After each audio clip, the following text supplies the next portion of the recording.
Today we're going to be learning about Wolfgang Amadeus Mozart. He lived in the classical time period, and he was actually really good friends with our friend Franz Joseph Haydn, who we learned about in the fall with the Surprise Symphony. Mozart was a composer born in Salzburg, Austria. If you look right there at the arrow, there's Austria right there. There's Germany, France, Spain, there's Russia, Italy looks like the boot down here. There's Greece that some of us are learning in here a little. In the purple is Austria. And he was born in the middle of the 18th century. Like Beethoven, Mozart eventually moved to Vienna, Austria in search of a better job. What is a composer? A composer is a person who creates music either by notation or improvisation. Musical notation means the person writes music notes and rhythms on a paper for people to read and play. Fun fact about Mozart is that he composed more than 600 works, including symphonies, concertos, operas, and sacred music. That means church music. He's considered one of the most important composers of all time. Mozart was a very talented musician and composer. He was so talented that he composed his first piece of music at the age of 4. He also started touring at the age of 4. His father liked to make a lot of money off of Mozart being able to perform. Everyone wanted to see the little boy who could write and play music so talentedly. He was younger than a kindergartner at this age, guys. By the age of 6, Mozart was already performing concert tours for royal families throughout Europe. Like Haydn, Mozart composed during what is called the classical time period.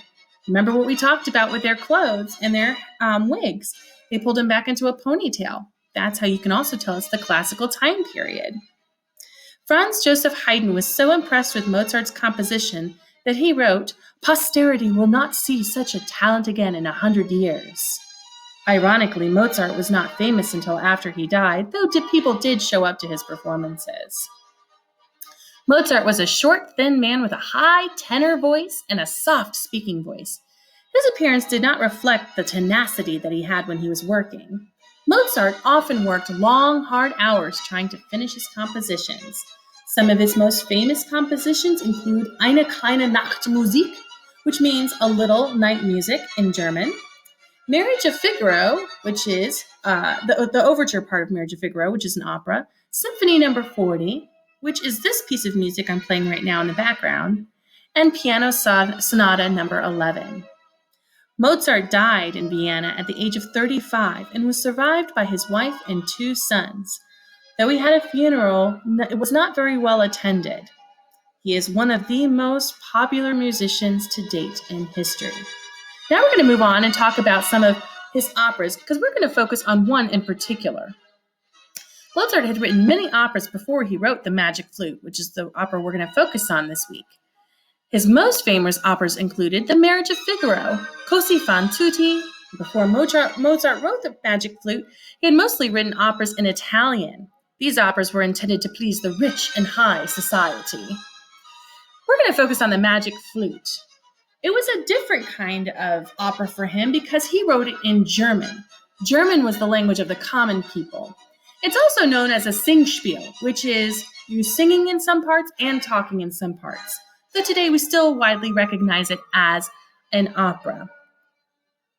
Here is a scene from the Magic Flute. Mozart wrote the Magic Flute in 1791, and it premiered in Vienna on September 6, 1971. Fun fact, Mozart died 3 months later on December 5, 1791. He was only 35 years old. Imagine that Mozart wrote a Broadway musical. You'll have a pretty good idea of what the Magic Flute is all about. The opera was intended for public entertainment, and some people believed that the Magic Flute is about Masons, which is a secret brotherhood.